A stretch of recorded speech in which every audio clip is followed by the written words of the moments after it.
Oleh karena itu kita itu kalau ada orang non muslim yang ada di tengah-tengah kita, hendaknya kita bisa mewarnai dia, bukan sebaliknya. Ya.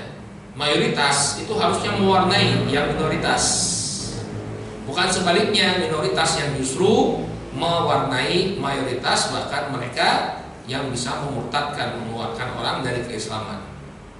Jadi harusnya kita ini yang bagaimana menarik mereka untuk masuk ke dalam Islam.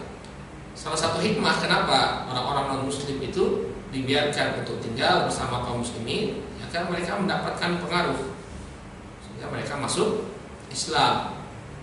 Ya. Makanya di Arab Saudi dahulu banyak sekali pekerja-pekerja migran yang dari Filipina, ya bahkan Amerika, ya. Tentara Amerika itu banyak yang masuk Islam.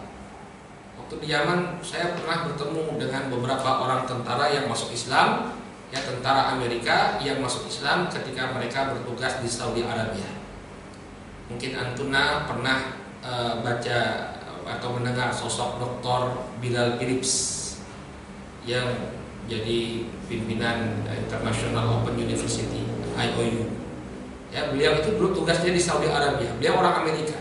Ya, atau pokoknya negara di Amerika, bukan Amerika Serikat tapi orang di Amerika sana, ya beliau berdakwah mengajak orang masuk Islam. Ya. Salah satu teman kami dulu namanya la ilaha illallah, siapa nama teman, ya Ibrahim Al-Quri. Beliau bapaknya kulit hitam, ibunya orang Korea. Ya. Udah pernah bertugas di Saudi Arabia, itu masuk Islam karena dakwah. Ya, mereka ditugaskan di sana. Kata dia, waktu saya bertugas di sana ada sekitar 2000 pasukan militer Amerika yang masuk Islam. Ya, demikian juga ada pekerja-pekerja migran dari Cina yang bertugas membangun rel di Saudi Arabia. Mereka juga berbondong-bondong masuk Islam. Kemudian tenaga-tenaga kerja dari Filipina banyak yang kemudian masuk Islam di kerajaan Saudi Arabia.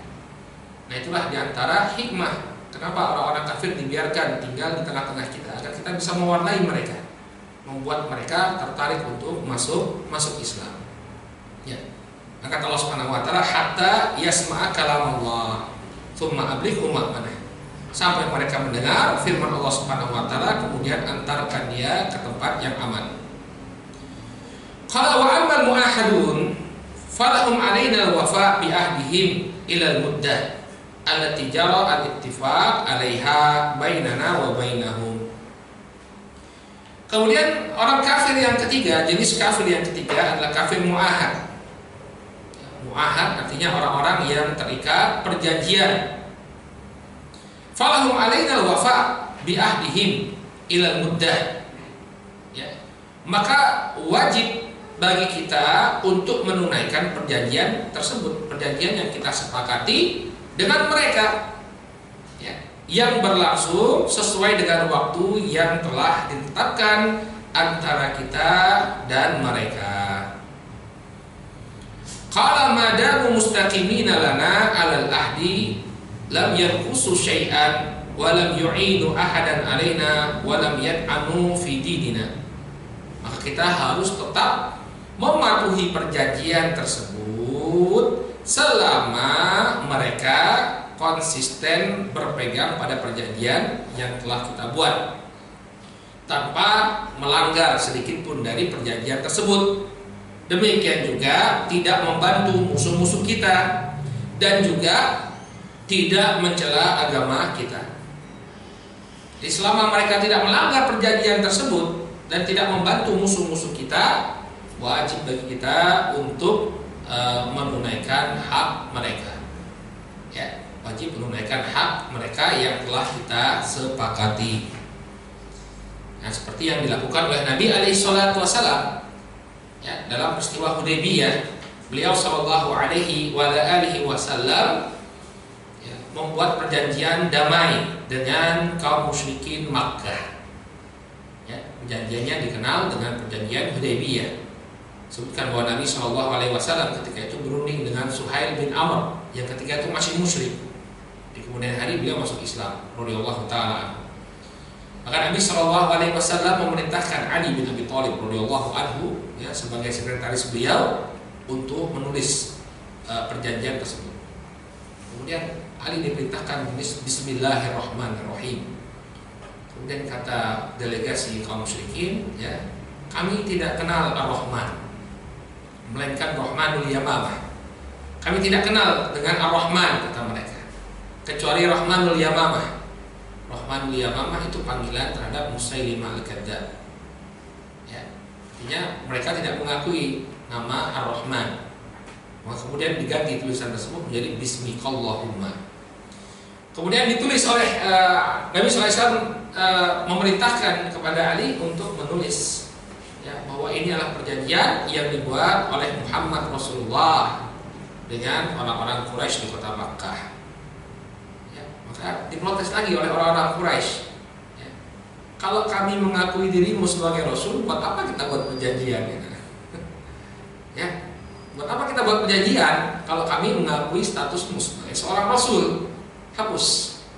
Maka Nabi memerintahkan agar Ali bin Abi Thalib menghapus Muhammad Rasulullah, jadi Muhammad bin Abdullah.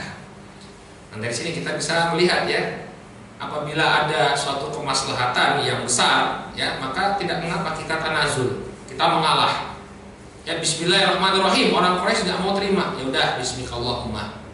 Ya, tidak ada salahnya dengan lafaz Bismikallahumma. Maka kita tanazul, mengalah. Perjanjian dibuat oleh Muhammad Rasulullah, mereka tidak terima status Rasulullah, maka dibuat atas nama Muhammad bin Abdullah. Tidak mengapa, ya, karena di sana ada kemaslahatan yang lebih besar. Awalnya Ali bin Abi Thalib nggak mau dia menghapus status Rasulullah, maka dihapus sendiri oleh Nabi SAW. Ya, dihapus sendiri oleh Rasul SAW.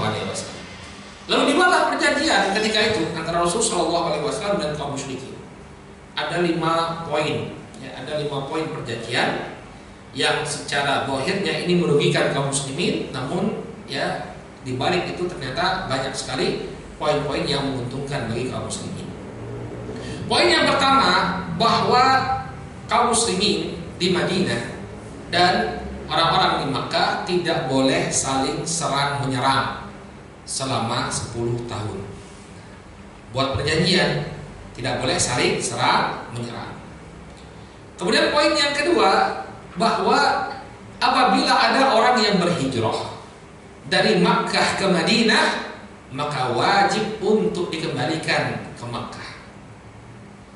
Kemudian poin yang kedua, ya, poin yang ketiga, barang siapa yang pindah dari Madinah ke Makkah, maka dia tidak dikembalikan ke Madinah. Poin yang keempat, bahwa Nabi SAW dan para sahabat diperbolehkan untuk melaksanakan ibadah umrah ke kota Makkah, ya, tanpa membawa senjata, kecuali hanya sebilah pedang yang disarungkan atau yang dimasukkan ke dalam sarungnya. Kemudian poin yang kelima, bahwa perjanjian ini berlaku.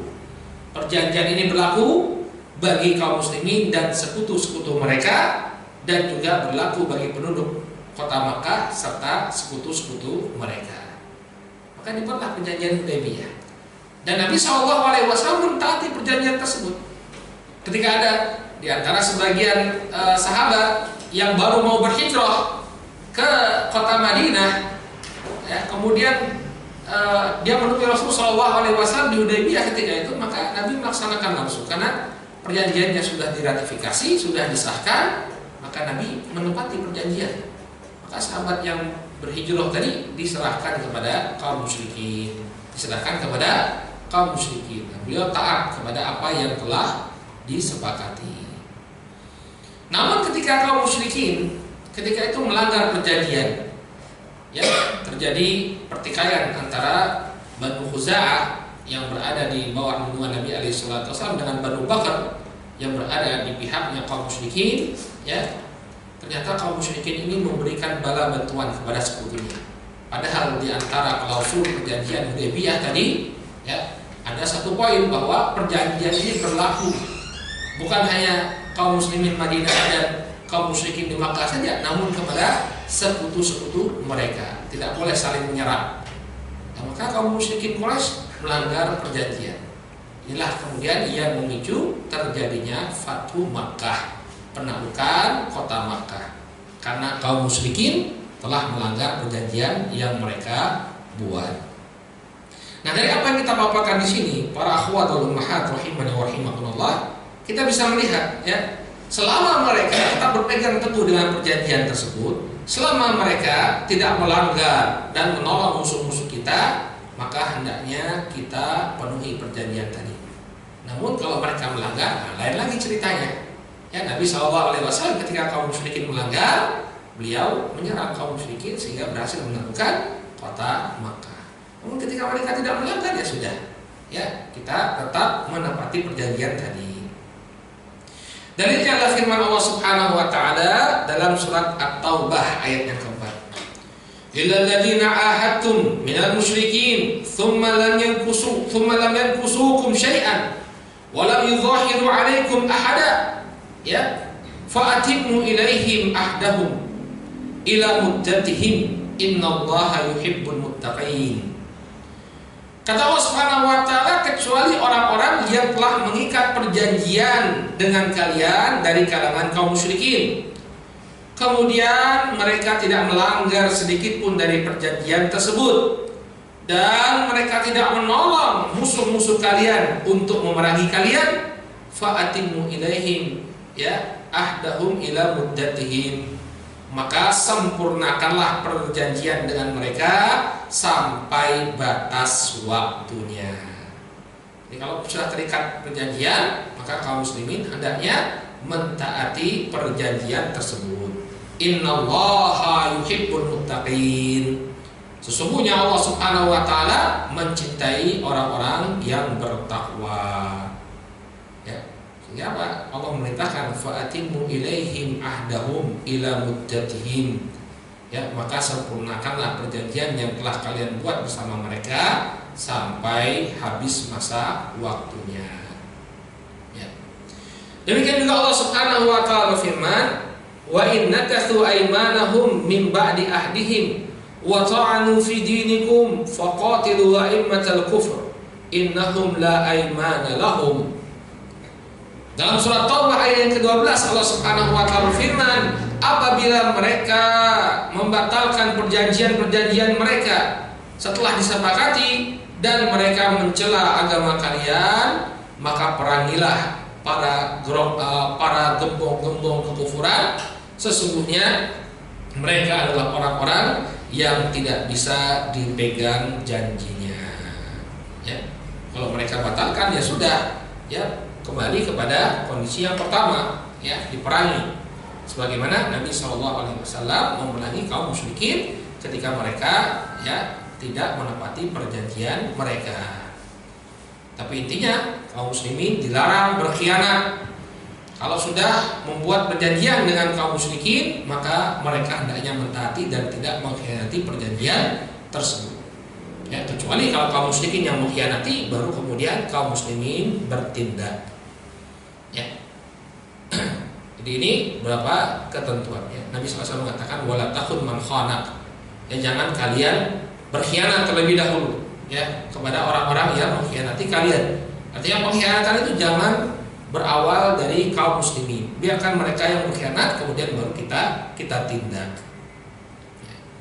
Jadi ini hak bagi orang-orang yang mu'ahad, orang-orang yang terikat perjanjian dengan kaum muslimin. Qala wa amma dhimmiyun fahum aktsaru haula'il asnaf huquqan. Kemudian golongan yang keempat, kafir dhimmi. Ya, kafir dhimmi adalah orang yang tinggal di negeri kaum muslimin kemudian membayarkan jizyah atau upeti, ya, kepada pemerintah kaum muslimin untuk mendapatkan perlindungan.